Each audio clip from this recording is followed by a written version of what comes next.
오늘 우리에게 주시는 하나님의 말씀은 신약성경 마태복음 26장 69절에서 75절 말씀입니다.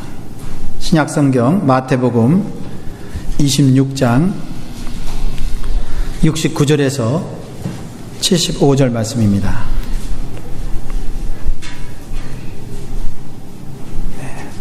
69절 제가 읽고 교독합니다. 베드로가 바깥들에 앉았더니 한 비자가 나와 가로되 너도 갈릴리 사람 예수와 함께 있었도다 하거늘 베드로가 모든 사람 앞에서 부인하여 가로되 나는 내 말하는 것이 무엇인지 알지 못하겠노라.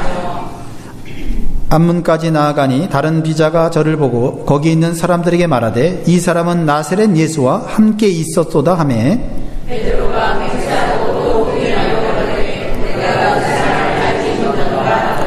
조금 후에 곁에 섰던 사람들이 나와 베드로에게 이르되 너도 진실로 그 당이라 내 말소리가 너를 표명한다 하거늘 저주하며 맹세하며 가로되 내가 그 사람을 알지 못하노라 하니 닭이 곧 울더라. 같이 읽겠습니다. 이에 베드로가 예수의 말씀에 닭 울기 전에 내가 3번 나를 부인하리라 하심이 생각나서 밖에 나가서 심히 통곡하니라. 아멘. 여러분 반갑습니다. 지난 한 주간 하나님의 은혜 가운데 저희 가족은 좋은 시간을 가졌습니다. 여러분 보고 싶었고 그리웠습니다. 저를 위해서 저희 가정을 위해서 기도해 주신 분들 또 교회에 나오셔서 열심히 봉사하신 분들 참으로 감사와 또 하나님께 영광을 올려드립니다. 저는 이번 휴가 때 2가지 목표를 가지고 있었어요. 하나는 아이들이 이제 대학을 가고 더 크기 전에 오랫동안 기억에 남을 가족만의 추억을 남겨야 되겠다 하는 생각을 가졌고요. 또 하나는 성경 암송이었어요. 뜬금없이 성경 암송 이야기가 나올까요? 그 이유는 제가 틈나는 대로 성경을 좀 많이 읽고 싶은 마음이 있었어요. 제가 설교를 위해서 성경을 읽고 또 개인적으로도 말씀을 읽지만 좀 시간이 많이 주어지면 이 성경을 정말 많이 읽고 싶은 마음이 있었어요. 왜냐하면 이제 휴가 때는 혼자 시간을 가지기보다는 가족과 주로 시간을 보내야 되기 때문에 어떻게 하면 좋은 방법이 없을까 생각하다 떠오르는 생각이 성경 말씀을 암기하자 하는 그런 생각을 갖게 되었습니다. 목표는 골로새서를 전체를 다 암기하는 거였어요. 근데 일단은 골로새 1장 전체를 암기하자 이렇게 하고 비행기 타고 가면서부터 이렇게 시작을 했습니다. 그런데 그냥 성경을 읽을 때보다 더 많은 깨달음과 더 풍성한 하나님의 은혜가 느껴지는 거예요. 저의 마음과 영이 하나님 주시는 기쁨과 평강으로 넘치는 것을 경험했어요. 비행기 타고 가다가 옆에 있는 사람이 제가 얼굴이 환해지고 막 얼굴이 기쁨이 넘치는 걸 봤을 때 저 사람 뭐 때문에 저렇게 좋아하나 혹시 미친 게 아닌가 생각이 들 정도로 저에게 크신 하나님의 은혜가 있었어요. 특별히 성도가 크리스찬이 어떻게 살아야 되는지 하나님의 뜻이 무엇인지 분명하게 이렇게 제 안에 하나님이 가르쳐 주셨어요. 성경 암송을 하니까 하나님께서 직접 저에게 이렇게 말씀하시는 것 같아요. 그냥 읽을 때는 그 말씀이 그냥 지식으로 이렇게 들어왔는데 그 말씀을 외우기 위해서 얼마나 노력했습니까? 제가 중고등학교 때는 잘 외웠는데 지금 이제 나이가 들어가면서는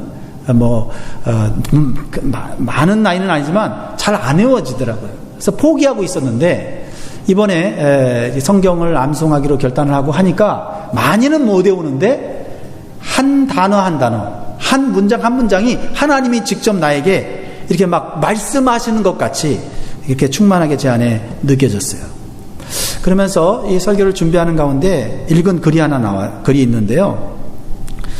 길가에서 과일을 팔고 있는 한 소녀가 있었어요. 가난한 소녀인데 과일을 팔면서도 그런 시간이 있으면은 성경을 이렇게 펴서 읽곤 하였어요. 하루는 젊은 신사가 과일을 사려고 그녀 앞에 이렇게 다가왔는데 성경책을 읽느라고 손님을 눈치채지 못했어요. 젊은 신사는 이 소녀에게 물어봅니다. 야, 너는 뭘 그렇게 열심히 읽고 있냐? 그러니까 그 소녀가 말하기를 하나님의 말씀입니다 라고 얘기를 해요. 그래서 이 젊은 신사는 친절하게 대하다가 갑자기 좀 거부감이 느껴지기 시작했어요. 이 젊은 신사는 회의주의자였거든요. 신이 없다고 믿는 사람이에요. 그는 그 소녀에게 이렇게 다시 물었습니다. 누가 그 책이 하나님의 말씀이라고 이 얘기 줬냐? 하나님께서 제게 그렇게 말씀해 주셨는 거요. 그러자 이 신사는 뭐? 하나님이 너에게 말씀하셨다고? 야, 말도 안 돼. 너는 하나님을 만나본 적도 없고 하나님과 이야기하지도 못할 텐데 네가 어떻게 하나님과 대화를 하냐? 그러자 이 소녀는 조금도 동요도 없이 젊은 신사를 쳐다보면서 이야기를 합니다. 아저씨, 누가 하늘에 태양이 있다고 이야기해 주던가요? 이렇게 묻습니다. 그러자 그 신사는 그건 당연한 것이 아니냐. 그건 누가 말할 필요가 없는 거야. 태양, 그것이 바로 나에게 얘기해 주는 거야. 자, 봐라. 태양이 나를 이렇게 따뜻하게 해주고 있지 않느냐? 나는 저 햇살이 참 좋아. 라고 얘기를 합니다. 그러자 이 작은 소녀가 그 신사를 바라보면서 이렇게 얘기합니다. 그래요. 아저씨 말씀이 옳아요. 그렇게 아저씨가 태양을 느끼듯 저도 하나님을 느껴요. 제가 성경을 읽으면 하나님께서는 저를 따뜻하게 해준답니다. 제가 이 성경을 읽어서 얻는 저 햇살과 따스한 마음은 하나님이 아니고서는 제게 줄 분이 없어요. 라고 얘기하면서 그 신사의 말을 막았습니다. 그렇습니다. 하나님은 이 성경을 통해서 우리에게 말씀하십니다. 왜냐하면 하나님은 죽은 하나님이 아니고 지금도 살아서 우리에게 역사하고 계시고 말하고 계시기 때문에. 그래서 이 하나님 말씀을 우리가 어떻게 대하고 이 하나님 말씀을 어떠한 자세로 우리가 받아들이냐에 따라서 이 말씀은 우리에게 음성으로도 들리고 우리의 삶 가운데 능력으로 나타난 줄 믿으시기 바랍니다. 제가 성경 암송을 하면서 얻는 유익들을 생각하면서 오늘 말씀을 준비했는데요. 무엇보다도 성경이 없을 때 마음속에 성경 말씀을 이렇게 집어넣었다가 필요할 때 꺼내서 성경을 읽을 수가 있어요. 그래서 저는 어려서부터 성경 암송을 좀 많이 했거든요. 근데 억지로 했어요. 저희 아버지가 성경 암송을 하지 않으면 학교를 안 보냈어요. 초등학교 때 아침에 꼭 성경 구절 한 구절을 외워야 돼요. 그래야만 학교를 보냈어요. 그때는 너무 참 고통스럽고 아버지가 미웠는데 목사가 돼서는 얼마나 저에게 큰 힘이 되고 지혜가 되고 도움이 되는지 모르겠습니다. 사랑하는 여러분, 여러분들께서도 여러분뿐만 아니라 여러분 자녀들에게 하나님 말씀을 읽는 정도가 아니라 암기할 수 있도록 여러분 한번 도전해 보시면 좋겠습니다. 이 마음속에 있는 성경 말씀은요, 이렇게 다시 꺼내서 먹으면 그 맛이 더 깊어요. 그리고 그 맛의 영양가가 더 높아요. 마음속에 하나님의 말씀을 새기는 것, 마음속에 하나님 말씀을 두는 것, 굉장히 우리 신앙생활에 도움이 되는 훈련이라고 저는 생각을 합니다. 무엇보다도 어떠한 상황에 처했을 때, 어떤 문제에 봉착했을 때, 어떤 위기를 만났을 때 마음속에 하나님의 말씀이 떠오르는 것, 이것이 우리에게 큰 유익이 됩니다. 어떤 위기 상황 속에서 우리의 어떤 그 본능적인 생각, 충동적인 생각이 아니라 하나님의 거룩한 말씀, 하나님의 지혜로운 말씀이 내 안에 떠오르게 되면 그 위기를 잘 극복할 수 있는 줄 믿으시기를 주의 이름으로 축원합니다. 오늘 본문의 말씀에 보면요, 인생에 있어서 가장 큰 위기와 말할 수 없는 수치와 고통을 겪었던 베드로가 나와요. 여러분, 베드로의 일생에 어떤 순간이 가장 고통스럽고 수치스럽고 힘들었을까요? 예수님을, 사랑하는 예수님을 3번 부인하게 됐을 때, 배반하게 됐을 때, 여러분, 사랑하는 사람을 배반할 때만큼 큰 고통이 없어요. 오늘 베드로는 수제자로서 예수님을 3년 동안 선생님으로 모시고 주님으로 모시면서 동고동락을 했어요. 그런데 자신이 원치 않는 죄를 지은 거예요. 자신의 연약함 때문에. 예수님께서 십자가에서 못 박히기 위해서 잡혀가신 밤에 베드로도 따라갔습니다. 그러나 베드로의 마음은 두 가지 마음이 있었어요. 예수님을 사랑하는 마음이 있었고, 또 나도 잡혀서 죽을지도 모른다는 두려운 마음이 있었어요. 그런 두 마음이 섞여 있었지만 아무래도 두려운 마음이 더 컸던 것 같아요. 그런데 갑자기 한 여인이 나타나갖고 베드로의 마음에 충격을 줍니다. 놀라게, 베드로의 마음을 놀라게 해요. 오늘 마태복음 26장 69절이에요. 어떠한 말을 베드로에게 하는지 볼까요? 시작. 베드로가 바깥들에 앉았더니 한 비자가 나와 가로되 너도 갈릴리 사람 예수와 함께 있었도다 하거늘. 너 갈릴리 사람 예수와 함께 있던 사람 아니야? 너 예수님 제자 아니야? 라고 이렇게 그 여자가 얘기하니까 베드로는 깜짝 놀랍니다. 자신의 정체가 탈로 났다는 그 마음에 점점 무섭고 두려움이 빠지기 시작했어요. 그러자 예수님을 부인합니다. 나 예수님 몰라. 70절에 보니까 베드로가 모든 사람 앞에서 부인하여 가로되 나는 네 말하는 것이 무엇인지 알지 못하겠노라. 여러분, 이게 베드로의 본심이라고 생각하십니까? 베드로가 두렵고 떨려서 나도 모르게 그 상황을 모면하고 도망가고 싶어서 예수님을 모른다고 부인을 한 것입니다. 그런데 자리를 피하자 또 다른 여인이 사람들에게 이 사람이 예수와 함께 있던 사람이라고 하면서 공격을 해요. 그러자 베드로는 이번에는요 맹세까지 하고 예수님을 부인합니다. 조금 후에 주변에 있던 사람들이 베드로가 하는 말투를 보면서 예수님을 믿고 따르던 제자 중에 한 사람이 틀림이 없다고 얘기를 하니까 베드로는 더욱 부인하면서 예수님을 저주까지 해요. 예수님 모른다. 아, 예수는 죽어 마땅한 사람이다. 이러면서 저주까지 합니다. 베드로에게는 평생 기억하고 싶지 않은 고통스러운 순간, 돌이킬 수 없는 큰 죄를 짓는 순간이었어요.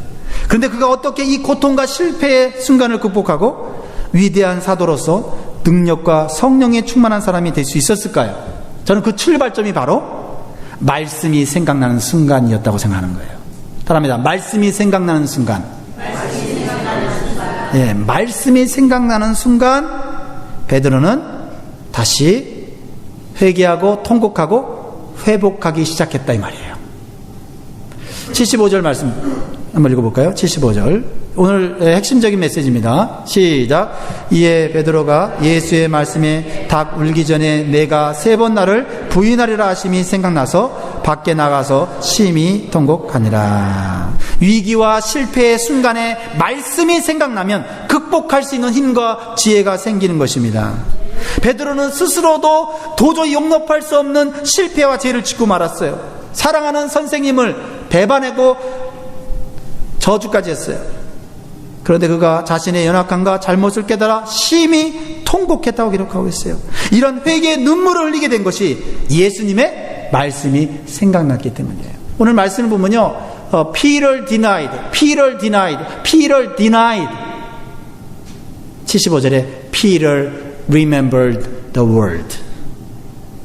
부정하다가 예수님의 말씀이 마음속에 생각나니까 그때부터 베드로는 회개하기 시작했고 베드로의 인생은 다시 새로워지기 시작했고 그래서 다시 회복되기 시작했다 이 말이에요.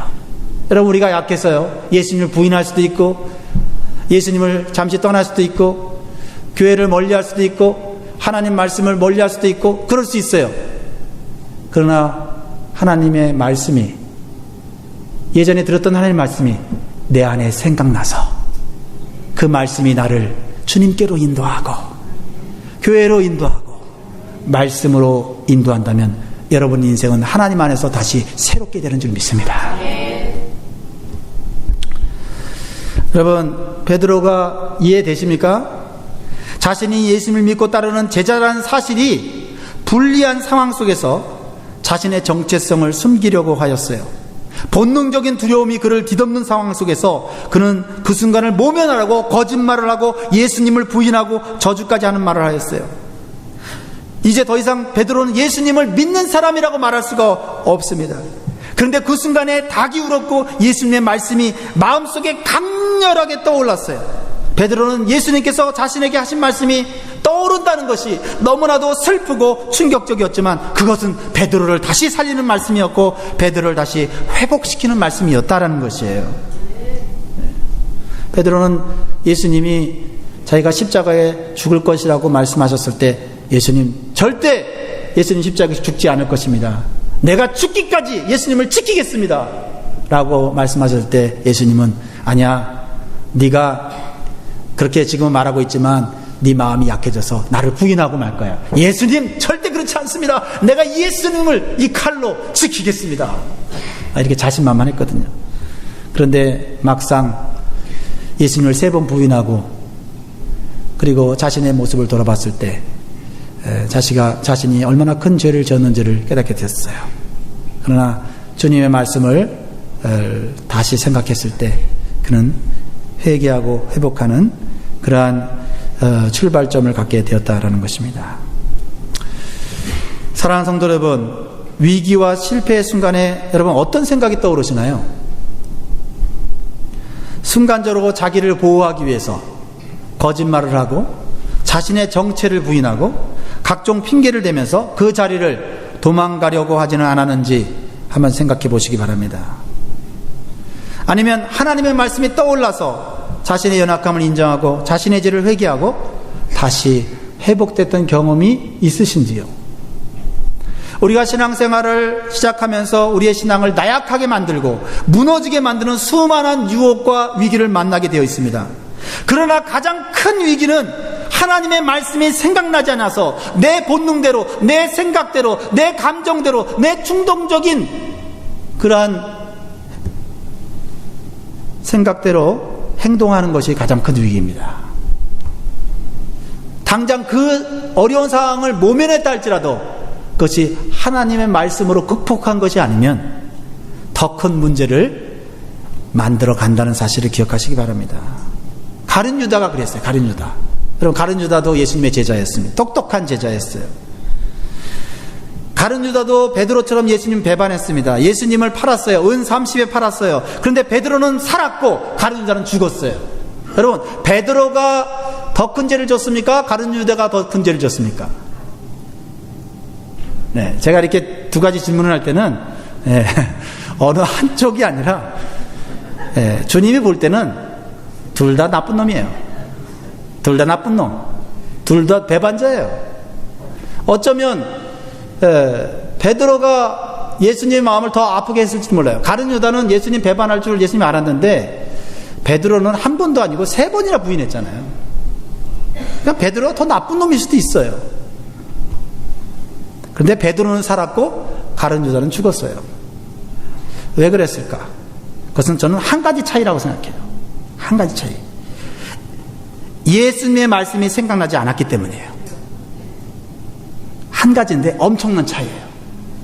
가룟 유다는 악한 무리들에게 돈을 받고 예수님을 팔려고 계획했고 그렇게 실행을 했어요. 하지만 뒤늦게 자신의 잘못을 깨달았어요. 베드로처럼. 그래서 자신이 받은 은 30을 도로 갖다 주었어요. 그리고 죄책감에 사로잡혔어요. 그리고 그 죄값을 자기 스스로 해결하라고 했어요. 그래서 스스로 목매달아서 자살했어요. 나는 죽어 마땅한 놈이야 라고 생각을 했어요. 어떻게 생각하세요? 죄값을 스스로 치렀으니 잘했다고 볼 수 있을까요? 그러나 주님 입장에서는 그게 아니에요. 하나님 입장에서는 그게 아니었다는 거예요. 예수님께서는 베드로에게 말씀하신 것처럼 가룟 유다에게도 자신을 배반할 것이라는 것을 미리 알려줬어요. 미리. 그러나 처음에는 베드로도 가룟 유다도 그 말씀을 받아들이지 않았어요. 그래서 둘 다 예수님을 배반하게 됩니다. 하지만 베드로는 마지막에 가서 예수님의 말씀이 생각나서 회개하였고 가룟 자는 예수님의 말씀 때문이 아니라 스스로 잘못을 뉘우치고 자신의 마음속에 생각난 충동적인 결정으로 자살을 하게 되었습니다. 그래서 회복하지 못하고 불행하고 험한 인생으로 끝나게 되었다는 것입니다. 사람이 잘하고 못하고는 50보 100보 거기가 거기에요. 사람이 회개하고 어떻게 새 출발하느냐가 더 중요한 거 아니겠어요? 이렇게 실패의 순간에 하나님의 말씀이 생각나느냐 생각나지 않느냐는 엄청난 차이를 만드는 거예요. 저는 오늘 이 한 가지만을 붙들고 계속 얘기하려고 하는 거예요. 왜요? 하나님 말씀을 여러분이 들었을 때 오늘 뭐 들었지?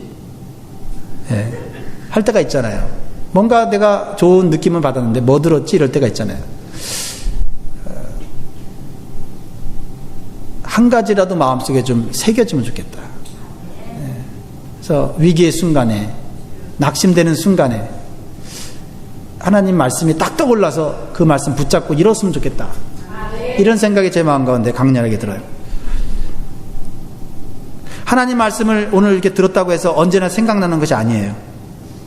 그 말씀이 마음속에 새겨져야 생각이 나는 거예요. 한 번 들어도 새겨지는 사람이 있고 100번 들어도 새겨지지 않는 사람이 있죠. 한 번을 들어도 내 마음에 충격적으로 진실되게 받아들이면 새겨지겠죠. 그러나 보통은요 여러 번 들어야 돼요. 여러 번. 그래서 여러분들이 주일 예배를 빠지지 않고 계속 나와야 되고 주중에도 우리가 모여서 같이 말씀을 나눠야 되고 같이 기도해야 되는 이유가 거기 있어요. 여러분 한 번 듣고 그 말씀대로 멋지게 살아간다면 여러분 1년에 한 번만 나오세요. 그리고 그렇게 살 수 있는 방법을 저한테 좀 가르쳐 주세요. 자꾸 말씀을 듣고 그 말씀 때문에 자꾸 넘어졌다가도 다시 일어나고 그런 작업들이 우리에게 그런 신앙생활에 그런 훈련들이 필요한 것 같아요. 마음속에 하나님의 말씀이 새겨져야 그 말씀이 나를 살립니다. 따라하겠습니다. 마음속에 하나님의 말씀이 새겨져야 그 말씀이 나를 살립니다. 하나님의 말씀이 내 귀에 들렸을 때, 내가 눈으로 읽었을 때 머릿속으로만 이해하는 것으로는 부족해요. 그 말씀이 내 마음속 깊이 들어와 있도록 해야 돼요. 그러기 위해서는 읽은 말씀과 들은 말씀을 반복해서 읽고 반복해서 듣는 거예요. 한 번 감동받고 한 번 깨닫는 것으로는 부족해요. 물론 한 번 받은 말씀이 평생 가는 경우가 있어요. 그것은 그 말씀이 마음에 깊이 새겨져서 자꾸 생각나기 때문이에요. 하나님의 말씀을 마음에 깊이 새기는 가장 좋은 방법은 뭐예요? 집중해서 반복해서 읽는 거예요. 그리고 입으로 말할 수 있을 때까지 읽고 묵상하는 거예요. Read and meditate. 읽는 것으로는 부족해요. meditate, 묵상해야 돼요. 그래서 그것이 가장 좋은 게 성경 암송이라는 거예요. 성경 암송. 여러분 1년에 성경 암송 한 구절씩 하면 10년이면 10개예요. 제가 여러분들에게 지금 성경 암송하고 있는 거 외워보세요 그러면 몇 개나 외우세요?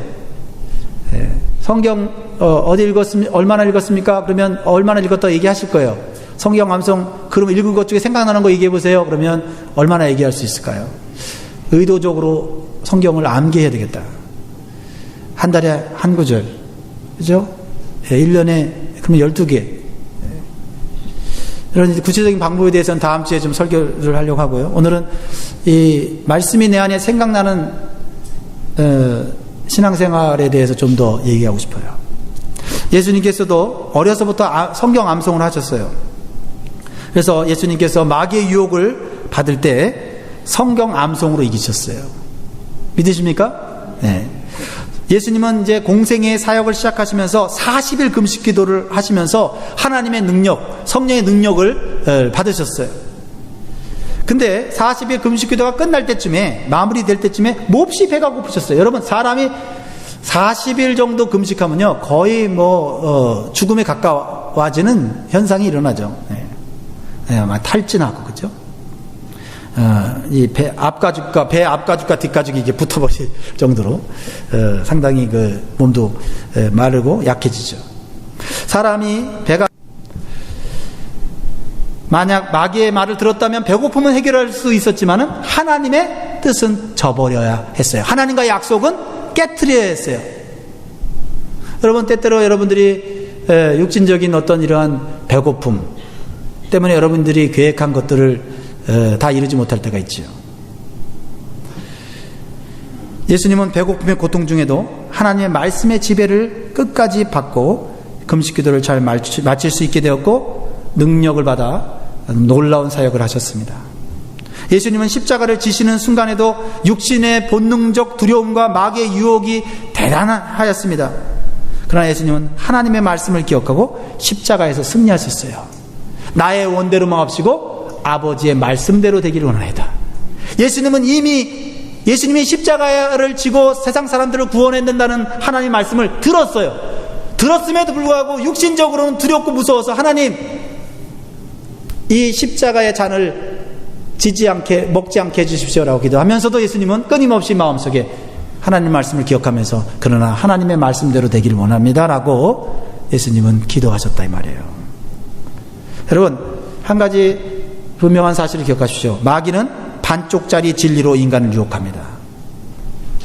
따라합니다. 마귀는 반쪽짜리 진리로 인간을 유혹한다.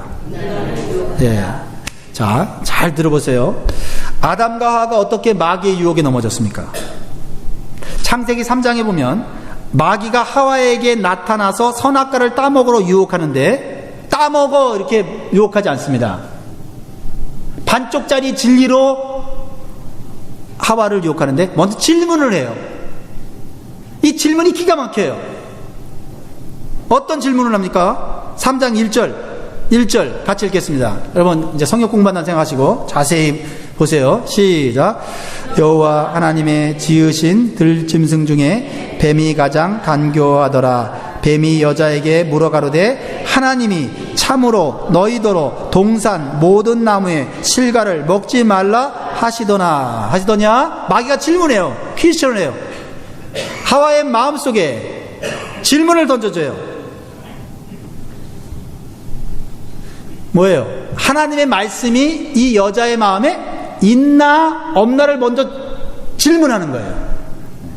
하나님 말씀이 그 안에 있어서 흔들리지 않으면 마귀가 공격 못해요. 근데 하나님 말씀이 없거나 아니 하나님 말씀이 있는데 좀 흐릿하게 불분명하게 있으면 마귀는 공격합니다. 하나님은요 아담과 하와에게 에덴 동산의 모든 것을 다 주셨어요. 그 모든 것으로 먹고 살고도 남아요.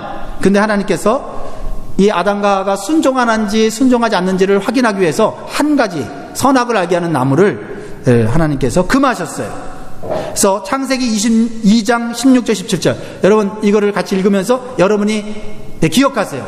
이따가 마귀가 하와가 하는 얘기가 어떻게 다른지 안 그러면 여러분도 유혹을 당할 수 있어요. 자, 2장 16절 17절 시작.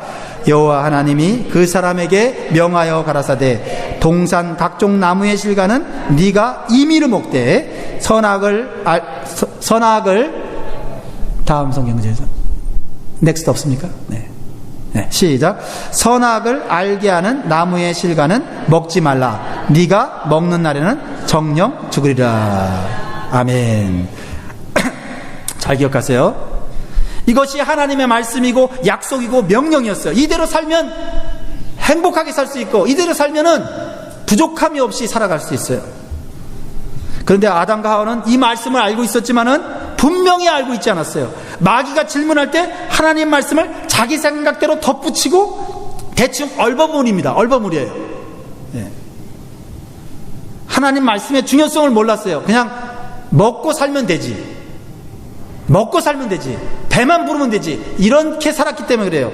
자, 그 창세기 3장 2절 3절로 가서 이제 하와가 뱀에게 뭐라고 얘기하는지 보세요.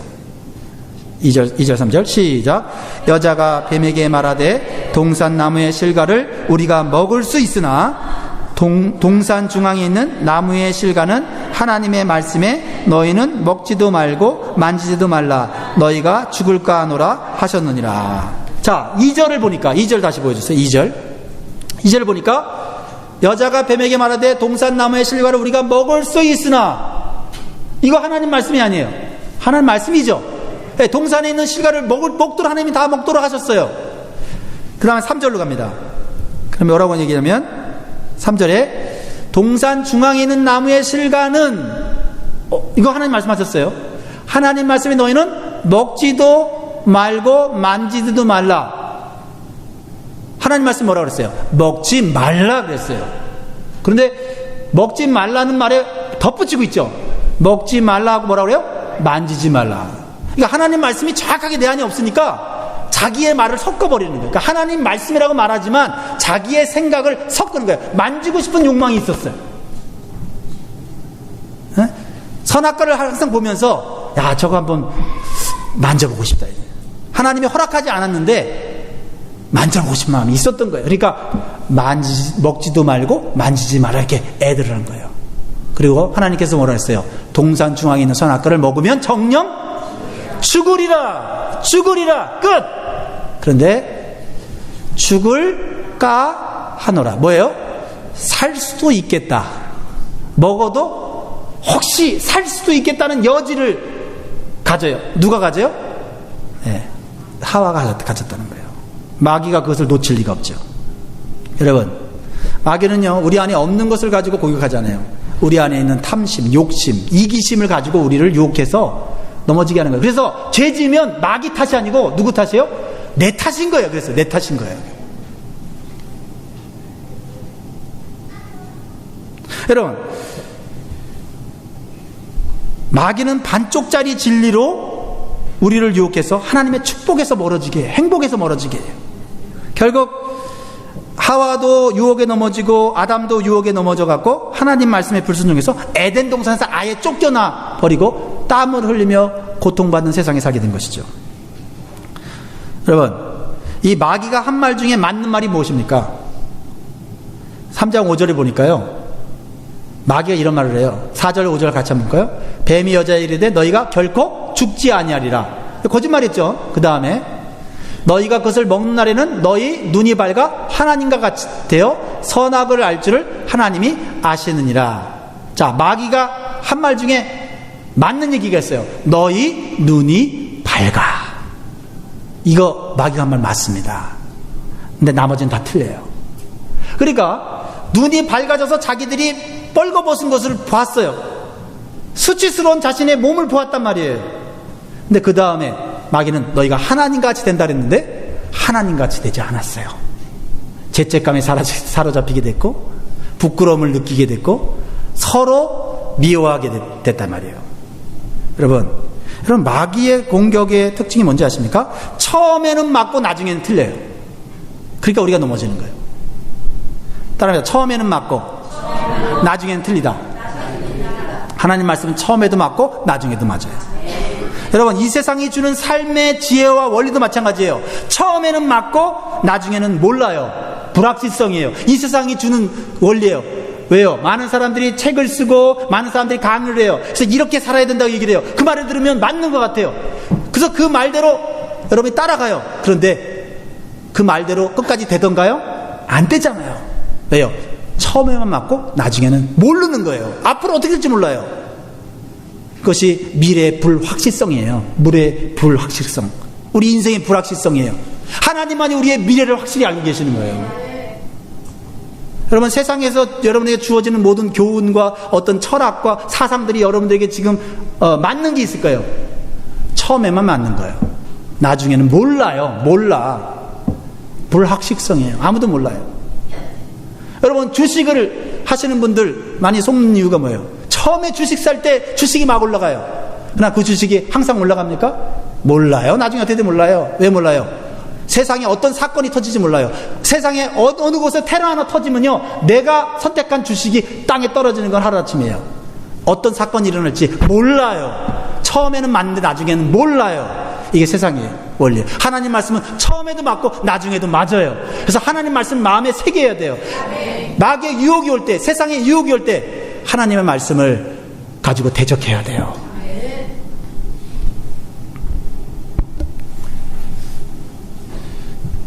오늘은 사도행전 17장 11절 말씀 우리 읽고 마무리를 하려고 합니다. 사도행전 17장 11절을 성경책에 있으면 찾으시고 우리 앞에 또 스크린을 한번 보세요. 17장 11절. 그리고 여러분 그거를 이렇게 표시해 놓으시고요. 매일 좀 한번 읽어보세요. 이 말씀을 묵상하시고요. 17장 11절 이렇게 체크해 놓으시고요. 네, 감사합니다. 같이 읽겠습니다. 시작. 베레아 사람은 데살로니가에 있는 사람보다 더 신사적이어서 간절한 마음으로 말씀을 받고 이것이 그러한가 하여 날마다 성경을 상고하므로. 여러분, 데살로니가 교회보다 베레아 교회가 더 빨리 부흥하고 성장했어요. 그 이유가 여기 나와요. 베레아 사람은 데살로니가에 있는 사람보다 더 신사적이어서 간절한 마음으로 말씀을 받고 이것이 그러한가 하여 날마다 성경을 상고하므로. 데살로니가 교회에 대해서 얘기하는데 한 가지를 얘기하는데 성경에 대해서 얘기하고 있어요. 여러분, 교회에서 성경이 없으면 그건 교회 아닙니다. 성경 읽지 않는 교인 성도 아니에요. 교회 생활에 익숙하고 아무리 예배에 수십 번 참여해도 성경 말씀이 내 삶을 지배하지 않으면 크리스찬 아닙니다. 자, 그러면 세 가지를 우리가 같이 나누고 묵상하려고 하는데, 첫 번째는 더 신사적이어서란 말이에요. 성경을 읽을 때 더 신사적이어야 한다.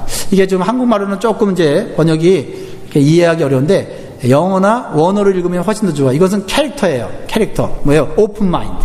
순수한 마음. 그러니까 하나님 말씀을 딱 받아들일 때, 하나님 말씀이야, 이거. 하나님 말씀인 것을 순수하게, 진실되게 받아들이는 마음이에요. 순수한 마음, 거부하지 않는 마음, 이 마음이 필요해요. 하나님 말씀 들을 때. 두 번째는 간절한 마음이라고 했어요. 간절한 마음. 큰 기대를 가지고 말씀 받을 준비가 된 마음이, 큰 기대를 가지고, 야, 저 말씀이 나를 살리겠지, 저 말씀이 나를 위기에서 건질 거야, 저 말씀이 이 문제를 해결할 거야 라고 하는 간절한 마음으로 이 말씀을 받는 거예요. one of them이 아니에요. 오늘 하나님 말씀 듣고 저 말씀이 나한테 맞으면 듣고 안 그러면 나는 절로 갈 거야. 절로 가서 나 거기 가서 나 다른 방법을 찾을 거야. 간절한 마음으로, 기대하는 마음으로. 세 번째, 날마다 성경을 읽는 마음으로. 날마다. 여러분, 신앙생활의 구원은요, 지름길이 있어요. 신앙생활의 지름길은 예수 믿고 구원받는 건데요, 신앙 성장은요, 지름길이 없어요. 노력해야 돼요. 어떻게 해요? 말씀을 읽고. 어떻게 읽어요? 날마다. 왜요? 사단이 날마다 우리를 유혹하거든요. 날마다 내 안에는 내 욕심대로, 내 감정대로, 내 충동대로 일어나는 생각들이 있거든요. 그러니까 이 충동적인 생각, 충동적인 감정들을 말씀으로 죽이지 않으면 내가 어떤 판단을 할지, 내 인생의 마지막에 어떻게 불행해질지 우리는 알지 못하는 거예요. 날마다 변하지 않는 진리의 말씀으로 우리를 채워야 돼요. 그리고 성경을 상고함으로 이렇게 나와요. 상고한다. 이게 좀 어렵죠, 한국말로. 상고한다, 연구한다 이 말인데, 영어로는 examine, 시험하고, 막 struggle, 씨름하는 거야. 씨름하면서 이 말씀이 어떻게 내 삶에 apply, 적용될 것인가 막, 이 말씀 좋다. 아유, 이 말씀 좋으네. 이게 아니고, 그러면 이 좋은 말씀이 내 삶에 어떻게 apply 될 수 있을까? 어떻게 carry out, 어떻게 실행될 수 있을까? 어떻게 bear fruit, 열매를 맺을 수 있을까? 그렇게 했다는 거예요, 이 사람들이. 이러한 태도가 베레아 교회가 부흥하고 성장하고 많은 열매를 맺고 성도들이 영적으로 성장하는 계기가 되었다. 우리가 10년, 20년 교회 다녀도 교회 생활에 익숙해지고 봉사에는 익숙해지는데 성경 읽는 데 익숙해지지 않으면 인격이 자라질 않아요. 믿음이 자라질 않아요. 영적으로 하나님과 가까워지질 않는 거예요. 이 말씀 기억하시면서 오늘 받은 말씀 가운데 그 말씀을 반복해서 들으시고 읽으시고 암송하시는 저 여러분 되길 주의 이름으로 축원합니다. 아멘. 한번 기도하겠습니다. 여러분, 우리 삶의 가장 큰 위기는 무엇입니까? 하나님 말씀이 생각나지 않는 거예요. 특히 위기와 실패의 순간에 하나님 말씀이 생각나지 않고 내 본능대로, 감정대로, 내 욕심대로 행동하는 거예요. 그건 마귀의 유혹입니다. 여러분, 베드로도 배반했고 가룟유다도 배반했지만 그 차이는 하나님 말씀이 생각나고 안 나고의 차이였다는 거예요. 하나님 말씀이 생각나는 삶을 살기 위해서 내 마음에 무엇을 채울 것인가, 일주일 내내 내 마음에 뭘 채우고 있는가 생각하면서 참 결단하신 여러분들 되기를 간절히 소원합니다. 다 기도하겠습니다.